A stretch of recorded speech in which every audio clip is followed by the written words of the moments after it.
Notre histoire se trouve dans le Nouveau Testament. Ce jour-là, il est arrivé quelque chose de spécial à Jésus. Jésus a l'habitude d'enseigner la vérité sur Dieu et, dans son pays, il y a un groupe d'hommes qui étudient la Bible, l'Ancien Testament.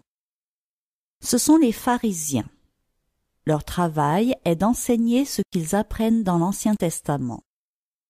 La Bible nous dit que Dieu a choisi le peuple juif, qui vit dans le pays d'Israël, pour être un peuple différent de tous les autres, car il doit obéir aux commandements de Dieu selon sa loi pure. Mais les commandements de Dieu sont difficiles, et les pharisiens ont rajouté d'autres lois qu'on appelle la tradition, pour obliger le peuple juif à obéir à Dieu. Ces pharisiens n'ont pas compris que Dieu est le seul Dieu d'amour. Ils jugeaient tout le monde et étaient durs avec les autres. La plupart des pharisiens se trouvaient meilleurs que les autres car ils connaissaient l'Ancien Testament. Jésus montre l'amour de Dieu dans tout ce qu'il dit et tout ce qu'il fait. Alors les pharisiens ne l'aiment pas. Et même, ils cherchent des pièges pour prouver que Jésus n'obéit pas à Dieu, mais bien sûr, ça ne marche pas. Tu sais, Jésus est si bon qu'il aime même ses ennemis. Et ce jour-là, il accepte de venir manger chez un pharisien, Simon.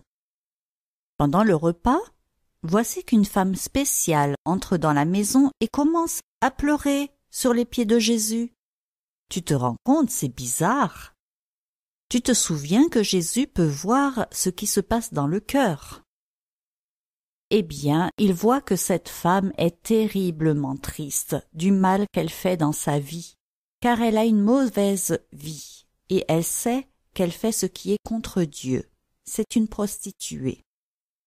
Mais cette femme a entendu Jésus parler, et elle a compris que Dieu veut lui pardonner.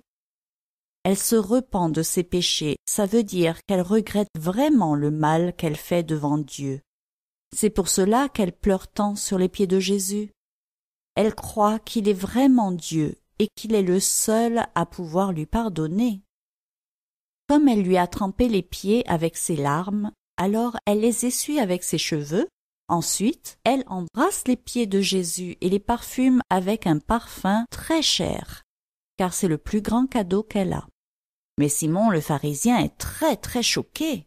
Il se dit en lui-même: « Comment cette affreuse femme pleine de péchés, dégoûtante, comment a-t-elle osé entrer chez moi, un pharisien qui enseigne la Bible? Et si Jésus connaît Dieu et parle en son nom, s'il est donc un prophète, comment ne sait-il pas que c'est une femme mauvaise qui le touche ?» Tu vois, Simon ne croit pas que Jésus est Dieu, ni un prophète, car un prophète parlait pour Dieu aux Juifs, car toute la Bible n'était pas encore écrite entièrement. Maintenant la Bible est complète, et nous n'avons plus de prophète. Simon sait que la Bible dit que Dieu est parfait, pur, et qu'il n'y a pas de mal en lui. Il sait aussi qu'on ne peut pas s'approcher de Dieu si on n'est pas parfait. C'est impossible. Seulement, il n'a pas compris que personne n'est parfait et qu'aucun être humain ne peut être agréable à Dieu.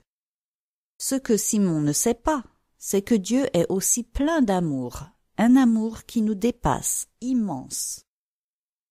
C'est pour cela qu'il peut nous pardonner si nous reconnaissons sincèrement nos fautes, nos péchés. La Bible dit, en Hébreux 11:6, « Or, sans la foi, il est impossible de lui être agréable. » Jésus est venu sur la terre pour annoncer cette bonne nouvelle et accomplir une terrible mission qui va permettre à Dieu de nous montrer combien il est juste, mais aussi combien il nous aime. Cette mission, c'est que Jésus, qui est parfait, car il est Dieu dans un corps d'homme, oui, Jésus a accepté de prendre la punition de chaque homme à sa place, la mort. Car si Dieu est juste, c'est ce que nous méritons à cause de nos péchés, du mal qui est dans notre cœur. Jésus, plus tard, est mort sur une croix. C'était la mort la plus terrible à cette époque, réservée pour les plus grands bandits. Il ne la méritait pas, mais il l'a fait pour toi et pour moi, pour tous les hommes. Dieu a accepté ce sacrifice et il a réveillé Jésus d'entre les morts le 3e jour. Il est ressuscité. Maintenant, celui qui croit en ce sacrifice, toi, moi, on ne sera plus puni par la mort spirituelle, c'est-à-dire d'être séparé de Dieu et d'aller en enfer. Mais l'amour de Dieu est si grand qu'en plus, il nous donne la vie éternelle. Une vie nouvelle avec Dieu. Cette bonne nouvelle s'appelle l'Évangile. Bien sûr, Simon ne peut pas encore savoir tout cela, car l'Ancien Testament parle beaucoup de la sainteté, de la pureté de Dieu, et même qu'il faut tuer les prostituées. Mais il y a des histoires dans l'Ancien Testament où Dieu a pardonné et changé des prostituées qui ont regretté leur mauvaise vie. Et ça, Simon a dû les oublier. C'est pour cela qu'il juge cette femme et aussi Jésus. Pourtant, Jésus aime aussi Simon et il va l'aider à mieux comprendre avec une histoire. Simon.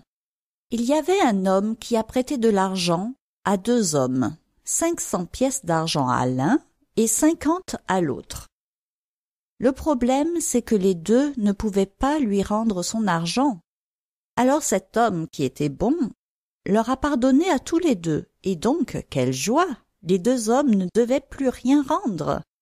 Dis-moi, Simon, quel homme l'aimera le plus? Simon répond, sûrement celui qui devait le plus d'argent. Alors Jésus lui dit, tu as raison. Regarde cette femme, Simon. Tu m'as invité à manger, mais tu ne m'as pas donné d'eau pour laver mes pieds pleins de la poussière de la route, comme tout le monde le fait. Mais elle les a mouillés avec ses larmes et m'a essuyé les pieds avec ses cheveux. Tu ne m'as pas embrassé pour me dire bonjour, mais elle n'a pas arrêté de m'embrasser les pieds. Tu n'as pas mis de l'huile sur ma tête comme on le fait pour nous souhaiter de bonnes choses, mais elle a versé sur mes pieds un parfum très cher.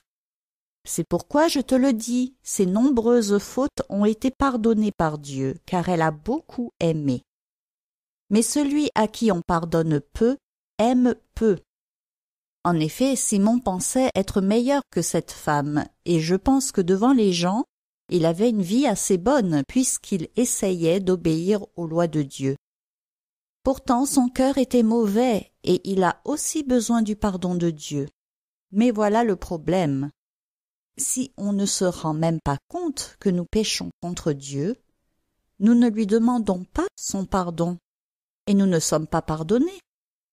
Simon ne voit pas le mal qui est dans son cœur, mais il voit la mauvaise vie de cette femme. Cette femme regrette ses péchés, et Jésus lui pardonne, tandis que Simon le pharisien ne regrette pas ses péchés, parce qu'il pense en avoir peu, et Jésus l'avertit de son erreur. Toi aussi tu peux faire la même erreur. Si tu crois que tu fais moins de mal qu'un autre, tu ne peux pas être pardonné, car tu dois voir ce qui est dans ton cœur et pas te comparer aux autres. Tu vois, la pureté de Dieu, c'est comme un habit très blanc, très propre. Le péché, c'est sale, comme une tache. Même si tu as menti qu'une seule fois dans ta vie, ce qui est impossible, c'est comme si tu as fait une petite tache sur cet habit blanc. Eh bien, tu sais, quand on regarde cet habit, on ne remarque que la tache et on veut absolument l'enlever. Si on n'est pas complètement pur, on ne peut pas être agréable à Dieu. C'est pour cela qu'il faut s'en rendre compte, comme cette femme de l'histoire, et demander pardon de tout son cœur. Jésus lit dans les cœurs. Il sait si on est sincère. As-tu remarqué que cette femme ne parle pas dans l'histoire? Elle est tellement honteuse qu'elle ne dit rien, mais Jésus voit bien dans son cœur qu'elle lui demande pardon. Voilà ce qu'il lui dit. Tes péchés sont pardonnés, ta foi t'a sauvé, va en paix. Tous ceux qui étaient invités sont vraiment surpris et commencent à se demander qui est réellement ce Jésus qui pardonne les péchés. Car ils savent que Dieu seul peut le faire. Et toi, qu'est-ce que tu crois? Nous allons chanter.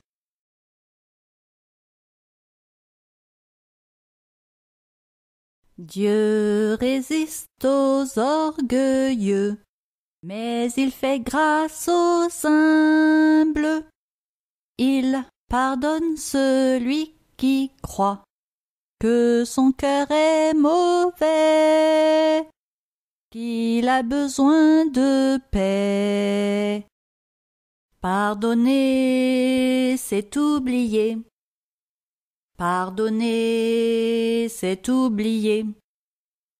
Pardonner, c'est oublier.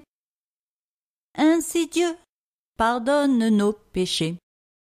Maintenant, lis avec moi l'histoire dans l'Évangile selon Luc, au chapitre 7, versets 36 à 50. Un pharisien pria Jésus de manger avec lui. Jésus entra dans la maison du pharisien et se mit à table. Et voici une femme pécheresse qui se trouvait dans la ville, ayant su qu'il était à table dans la maison du pharisien, apporta un vase d'albâtre plein de parfums, et se tint derrière aux pieds de Jésus. Elle pleurait, et bientôt elle lui mouilla les pieds de ses larmes, puis les essuya avec ses cheveux, les baisa et les oignit de parfum. Le pharisien qui l'avait invité, voyant cela, dit en lui-même: si cet homme était prophète, il connaîtrait qui et de quelle espèce est la femme qui le touche. Il connaîtrait que c'est une pécheresse. Jésus prit la parole et lui dit: Simon, j'ai quelque chose à te dire. Parle, maître, répondit-il. Un créancier avait 2 débiteurs, l'un devait 500 deniers et l'autre 50. Comme il n'avait pas de quoi payer, il leur remit à tous 2 leurs dettes. Lequel l'aimera le plus?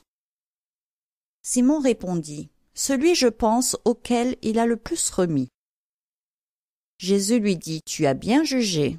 Puis, se tournant vers la femme, il dit à Simon: Vois-tu cette femme?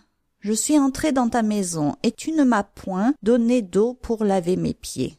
Mais elle les a mouillés de ses larmes, et les a essuyés avec ses cheveux. Tu ne m'as point donné de baiser, mais elle, depuis que je suis entré, elle n'a point cessé de me baiser les pieds. Tu n'as point versé d'huile sur ma tête, mais elle a versé du parfum sur mes pieds. C'est pourquoi je te le dis, ses nombreux péchés ont été pardonnés, car elle a beaucoup aimé. Mais celui à qui on pardonne peu aime peu. Et il dit à la femme: Tes péchés sont pardonnés. Ceux qui étaient à table avec lui se mirent à dire en eux-mêmes: Qui est celui-ci qui pardonne même les péchés? Mais Jésus dit à la femme: Ta foi t'a sauvée, va en paix. Notre histoire se termine ici. À bientôt!